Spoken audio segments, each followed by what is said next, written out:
Gray skies, a little precipitation. The calendar is about to flip to October. Oh, yeah. Big Ten football is back. The Podcast Daily is coming at you with a Zach Boren Blitz to get things started on a Monday. Ohio State was a winner at the start of Big Ten play. Got their first Big Ten home game on Saturday against Iowa, but they were on the road against Michigan State. A 38-7 win over the Spartans. Zach, I won't put any words in your mouth, but I thought that was a pretty impressive way to head into Big Ten play. A dominant victory over the Spartans. It was, man. You had all of college football saying Ohio State had not played anyone, including our good friend Desmond Howard on game day.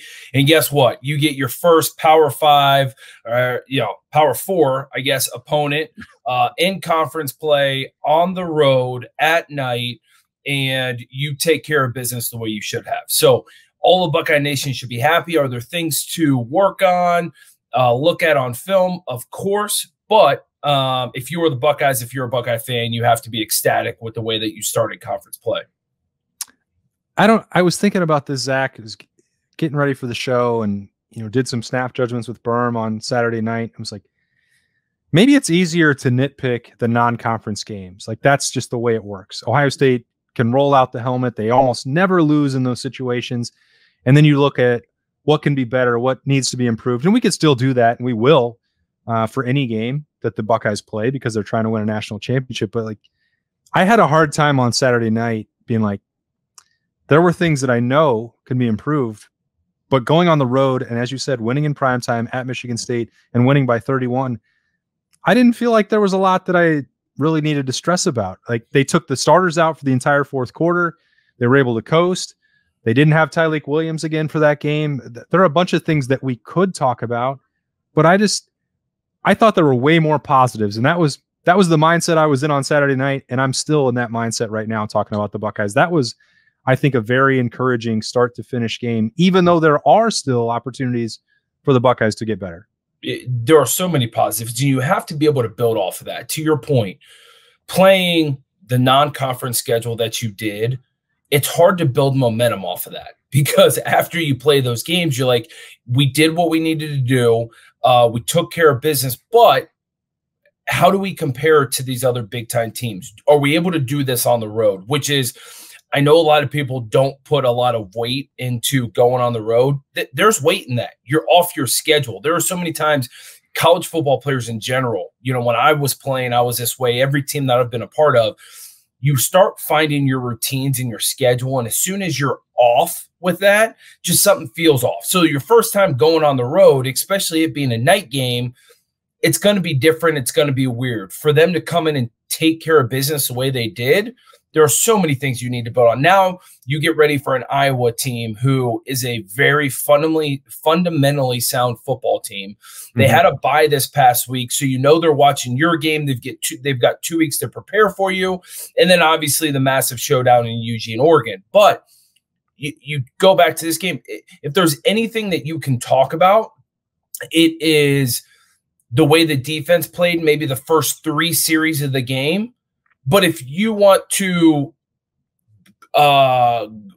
say, hey, listen, they didn't play well, they got off the field when they needed to. They got turnovers when they needed to. Yeah, they may have gotten beat in certain situations, but guess what? They got to Aiden Childs and got him to turn the ball over. Yes, they gave up a middle seam route to the tight end when Sonny Styles got beat, but Lathan Ransom was there. But Jordan Hancock comes and strips them, and they recover the fumble. It's like, yeah, you can nitpick those things, but then again, they make the play to get off the field, not let them get in the end zone. So you can't be that picky about it. Yeah, I remember a week ago at this time, Zach, you and I were talking right here. It was Boren Blitz, and it was like, I said you could choose your own adventure. However you wanted to evaluate, that win for Ohio State against Marshall, you could. If you wanted to focus on the negative, have at it. If you didn't think it met the national title standard, okay. If you were wait and see, like however you wanted to evaluate it was totally fine, because I think that you could make of that game whatever you wanted. And I think you could maybe still do that for Michigan State on Saturday night, but I think that it's less likely that you could go down that path. But if you narrowed it down specifically to the defense, you'd say, well, they gave up some plays in the first half. Maybe the pass rush was not at the level that Larry Johnson and the Rushmen expect. Maybe they still continue to give up some plays against the run. Maybe they were, getting picked on a little bit in the middle of the field, and all those things would still be true. But that's the tough part to evaluate.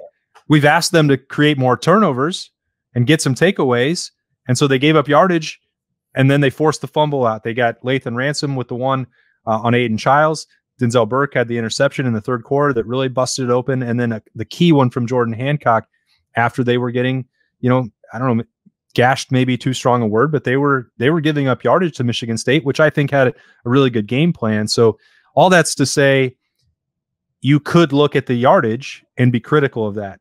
But at the same time, you would have to also concede that Jim Knowles and James Laurinaitis and Tim Walton and everybody else on that coaching staff wanted to emphasize takeaways and punching the football out. Well, they're getting what they wanted. Yeah, I could not agree with you more. They got the turnovers. They got what the defense coaches wanted.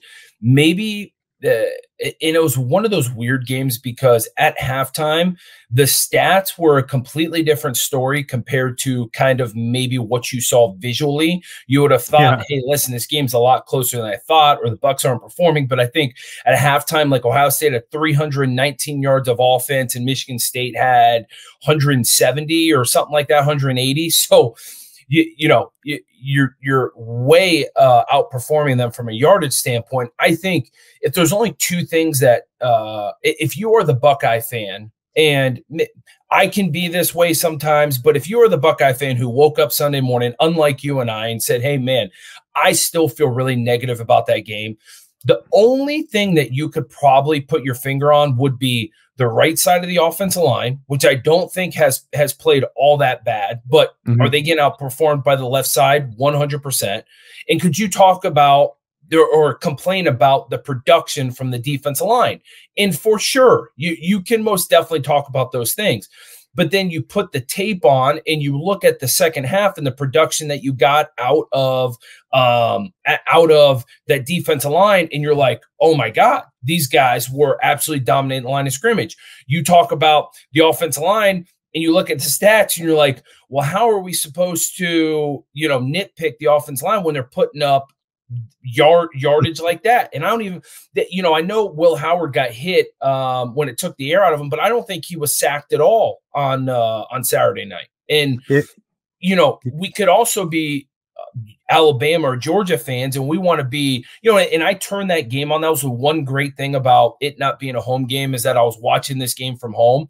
And after the game ended, there were like 6 minutes left of the Alabama-Georgia game, which was the best part of the game anyways. And you could say, hey, listen, let's look at the O-line and D-line. And do I think there was a little bit of a difference from what I saw with Ohio State? Yeah, maybe a little bit. But at the same time, that game was 41-34. So if we want to complain about defense, we've given up we give up 7 points Saturday night. And I know it's not Alabama or Georgia that we are going against, but still, you want to talk about not being fundamentally sound. There was big play after big play happening in the Alabama-Georgia game. Those defenses didn't know what was coming at them. There was missed tackles. They were giving up massive explosive runs, massive explosive pass plays. Like, we can nitpick, but at the same time, look around college football. If you want to compare us against Georgia and Alabama, which I think everyone wants to do and every Buckeye fan that wants to complain does, watch that game and watch Ohio State's game. Like, right. Ohio State got off the field when they needed to get off the field. Ohio State put up points and made big plays. They were able to run the football and pass the football. I don't know what else people want, to your point. Yeah, you could go further. I mean, Georgia scored 13 points against Kentucky, and they were able to unleash an onslaught there in the second half against Alabama. I mean, what's Alabama's defense going to do if they have to face an Ohio State offense that is doing what it is doing right now, which is crazy? I mean, I don't want to be a prisoner of the moment, Zach. I don't want to be too hyperbolic. But even I started covering this team when you were a captain of it in 2012. And I've seen a national championship contender. I've seen Justin Fields at his peak. I've seen Dwayne Haskins as a Heisman Trophy contender. I've seen Ryan Day dial up some crazy stuff, for Ohio State and elevate the passing attack. I honestly believe this. I don't know what the limit is for this version of the Ohio State offense with Chip Kelly and Ryan Day and this array of skill players and the way that Will Howard is operating. And we can nitpick the decision. Will Howard did that himself. He can't make that throw. He faced a little bit of pressure, as you mentioned, some from the right side. When this thing is rolling, and this was true against Marshall as well, which I didn't really understand. Like Joel Klatt, I watched some of the comments in that game. It was like, Ohio State's not clicking in either phase. I don't know what you're talking about. They're scoring every time they touch the ball. And they have still not emptied the entire playbook that Chip Kelly has. Everybody talked about that in the post game. I was standing outside the locker room talking with people like, there's some stuff we thought we were going to get to, but the starters were done. They didn't have to dial up any of these things because Will Howard was on the sideline. Emeka Egbuka was on the sideline. Jeremiah Smith was getting an encore and curtain call and signing autographs because he had broken the internet again. There's still more that they can get to. I think this is the best, most complete, dangerous version of the Ohio State offense that I have ever covered. And I know that it's only 4 weeks, 4 games. There's a long way to go, and Iowa's going to be a test. But I don't know how you stop them. I really don't. Austin, in your opinion, how much of this offensive playbook do you think's been unleashed by the Ohio State offense?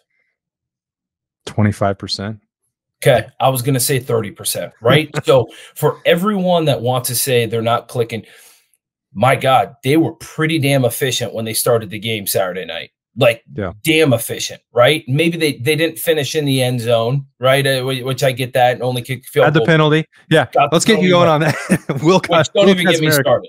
Don't even get me started on the penalty. Complete BS. And if I was there with Kazmarek in the meeting room, I would say the same thing. Like, completely BS. But they were as efficient can be. And to your point, I think they've emptied maybe 30% or shown 30% of the playbook. You say 25. Like, we still haven't seen Travion and Quinshon in the backfield together, which is going to happen. We've still barely seen any Will Howard run plays, let alone any creative run plays. Like, I don't know what more people want. And to your point, exactly, like you heard Joel Klatt say, they're not clicking. God dang, what else do you want them to do? I'm going to almost challenge people this way. And you already brought up the teams in the past that you've covered.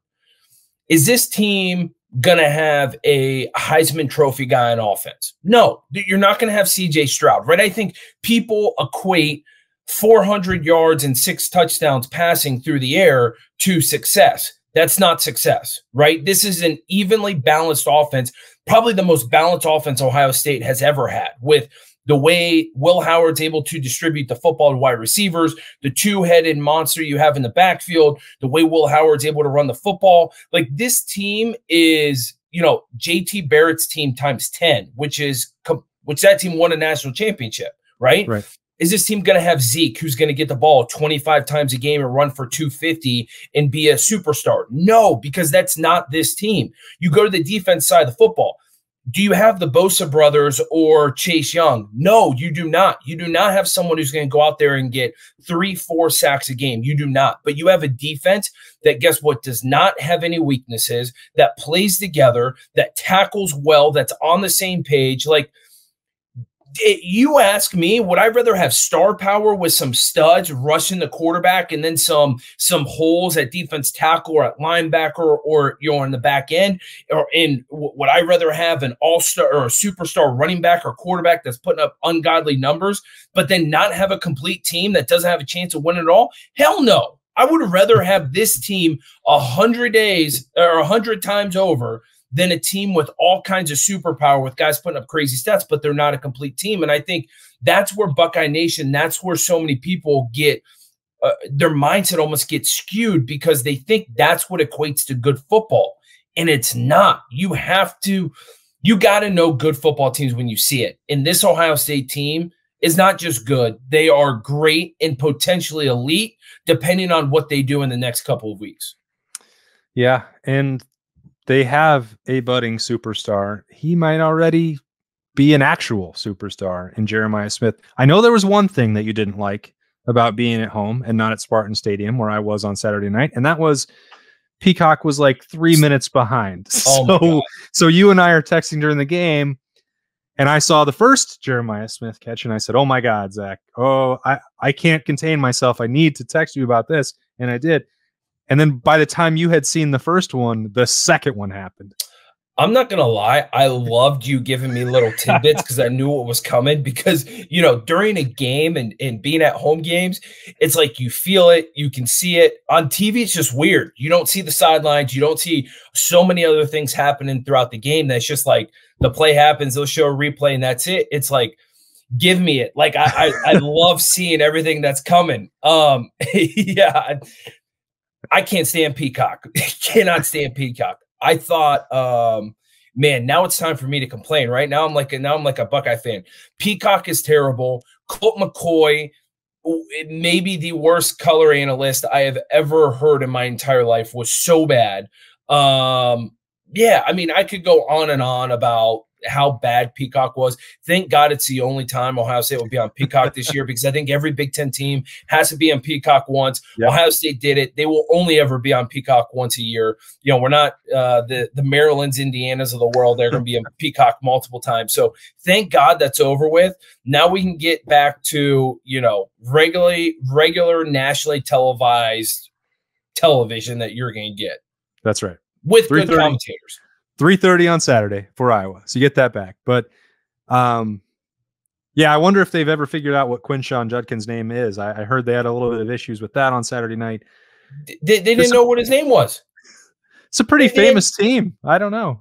I mean, how do you not know what his name is? I mean, he's one of the top running backs in the country. And how they call it, they didn't, I forget what they didn't call him Quinshawn once, messed up his first name. Then instead of Junkins, they called him, I believe it was Jenkins. They were calling Jenkins. Him, right? Yeah, they were calling him Jenkins like multiple times. I'm like, it's Judkins. It's Judkins. Like, how do you not, it's not even spelled like Jenkins. It's Judkins. Like, I don't get it. So, it was bad. And then Colt McCoy was like blatantly trying to call out penalties on Ohio State that weren't called. And it was like, dude, they're not called. How many missed calls are there in a game?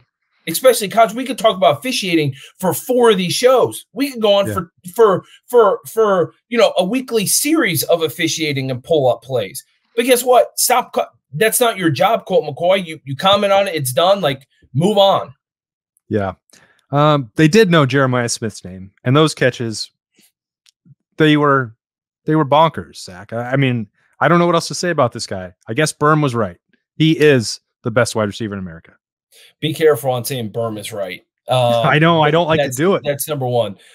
Number two is he's special, man. He is very special. And the other thing that I really liked about watching the game from home, maybe one of the only positives, but being able to see the interviews that were happening, and they pulled Jeremiah Smith after the game, and I saw his post-game interview, and that's not even a dude that has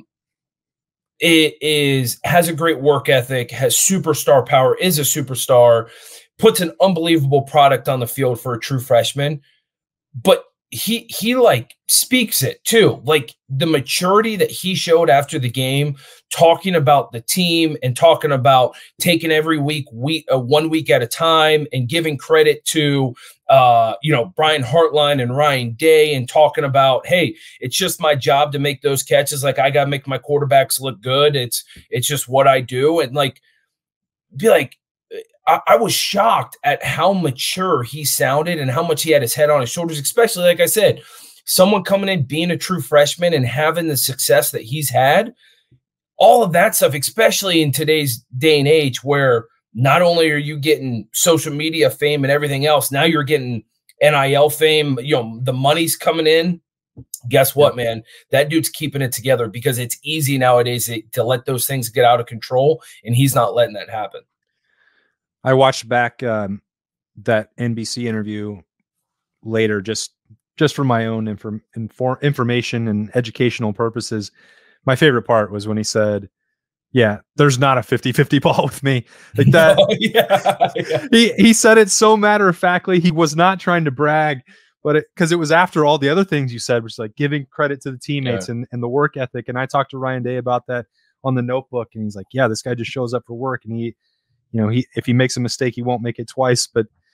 And because he's not looking for extra attention, but something like that, and just you can say with a straight face, there is no such thing as a 50-50 ball with me, is just an amazing thing to be able to say. That's the honesty in a young man that's 18 years old, right? Like, that's just the honesty that comes out. And I love that he said it. He's just speaking the truth. He doesn't know, where that filter essentially is, so to speak. And guess what? I love the confidence. It shows that he's confident. Yeah, man. Hey, listen, I'll tell you this much too. And I know Burn was talking about this on social media, and it's been all over the TV last night and again this morning in coverage. Jeremiah Smith and Ryan Williams are going to be fun to watch for the next couple of years. I mean, the way those two are performing in what they're able to do at the level that they're able to do it at 17 and 18 years old, I don't know if we've ever seen phenoms like that, especially coming out in the same year. Yeah, that was one of the crazier parts, because I did not see the Ryan Williams catch live. I was recording the notebook. So I was walking around outside Ohio State's locker room. I talked to some players. I talked to Cody Simon. Will Howard was out there, but they were all looking at their phone. And we walked over, and CJ Hicks was just rewinding the catch over and over and using some language like no one could believe it. I had just seen what I thought were two of the best catches that I've ever seen by anybody, let alone a true freshman. And then he did the exact same thing to win the Alabama-Georgia game. Like, these are advanced dudes. It's really fun to watch. And I think we're lucky to get to cover and see what Jeremiah Smith is doing, because when you see it in person, as you did for the first couple games at home in the Horseshoe, and you will again Saturday against Iowa, I imagine, like, this is a unicorn. Like, this is a rare occurrence to get to see something like he's doing. And especially you saw it on the reverse as well, with the ball in his hands in the backfield. I mean, he just took off out of a cannon, man. You saw him turn the corner and just take off. There was no one that was catching him. So I completely agree. He's a unicorn. I mean, if he's a unicorn, I don't know what Ryan Williams is. They're both unicorns. I don't know if they're going to be two unicorns, but yeah, man, it's an exciting time for college football. And I will also say this, if people make a big deal after watching the show that the player, Buckeye players after the game were watching Ryan Williams catch and rewinding it and stuff like that, like, to me, well, they're football fans, Zach. No, I know. Well, I was going to say we're all football fans, but to me, that's cool, because now guess what? Ohio State is watching that game like, guess what? I want to match up with them. I want to go against that guy. As an athlete, that's what you do. Like, you watch those plays and then be like, I want my shot. I want to do that. Just like we heard in all of preseason camp about DBs lining up to go against Jeremiah Smith, right? The phenom guy who was making big plays. They all wanted to go up against him. Denzel Burke, Jordan Hancock, like OGB, like they all wanted to go up against him. And now you've got a guy like that you want to go up against. Like, guys aren't scared of that. Guys love that competitive nature, that they're like, man, this dude is up for the Heisman. This dude is up for this. They think he's, the greatest thing that anyone's ever seen. I want my chance at that guy. Yep. I'm going to guess we've reached the end of the podcast Daily Boren Blitz. The 3 and out's going to take us home. I'm going to guess that Jeremiah Smith made the cut. He most definitely did. The number 3 on my list. It's shared. It's shared. I know I'm breaking the rules, but it's shared. No, you make the rules. I know. Caleb Downs and Cody Simon. Both of those guys, the way that they were able to play, and I'll even give a special mention to Caden McDonald, because I thought Caden McDonald played his butt off on Saturday. The times that he got into the game, he was super disruptive. But back to Cody Simon and Caleb Downs, those two guys were the difference makers early on in that game. When a play needed to be made, when we needed to get off the field, when the leadership needed to be shown to that defense because Michigan State was driving, it's like, hey, what do we do? Who do we turn to? Those guys stepped up. We can talk about the 4th and 1 quarterback sneak that Cody Simon made. We can talk about, I believe it was like a 3rd and 6 that Caleb Downs came on the quick screen and he had a TFL there. We can talk about Caleb Downs filling the hole multiple times and getting I totally forget his name, number 15, who was a tough running back for Michigan State. Lynch Adams, maybe what was his name. But like they made those plays to help this defense get off the field when they needed to. So guess what? Those guys accepted the challenge from the Ohio State coaches last week after Marshall, and they really showed who they truly are this week. So amen to that. Number two, this might shock you, but Jeremiah Smith, right? What he was able to do in this game, and we already talked about it. Going on the road is hard for any team because you're off schedule. This is a veteran team. Now you're talking about a true freshman who is going out of town on the road for his first ever away game in college, night game in conference play, and is still able to perform that way. Like, unbelievable. This isn't, a noon game in Maryland. This is 7:30, bright lights. Like, hey, listen, there's some rain coming down. You're playing Michigan State, who was talking trash the entire game. They're tough-nosed dudes. I think Smith and that coaching staff are going to change that program around. But guess what? They were some tough dudes. Number one, I think this guy set the tone. No one's really talking about him today or even after the game because everyone's talking about Jeremiah Smith. But in my opinion, from the first snap to the last one when he was in the game, this dude set the tone the entire game, and he's also the one who put it away, Emeka Egbuka. We talked about it multiple times. He does not get the credit that he is owed because of everything else around him. And I totally get it. We talked about star power. We talked about all that stuff. Like, the love is going to go around week by week. Emeka Egbuka is a superstar for what he does. He had 3 pancake blocks. And when I'm saying pancake blocks, I'm not talking about, just taking a guy and tripping him and getting him to the ground and both falling side to side. This was full-blown pancakes where his chest is on that dude's chest and it's on the ground and he lays on top of him and he tells him exactly what he did to him. 3 different times, one of them being inside the box to a 220-pound linebacker. Like, that dude does not get the respect that he should get. And then, obviously, the performance he put up. I forget his exact yards that he put in. But guess what? 4th down, guess what? Ohio State needed to finalize this game and put it away. And freaking Emeka makes a damn good catch, runs it to the end zone. Great finish, touchdown, ball game, Buckeyes. I wish that you...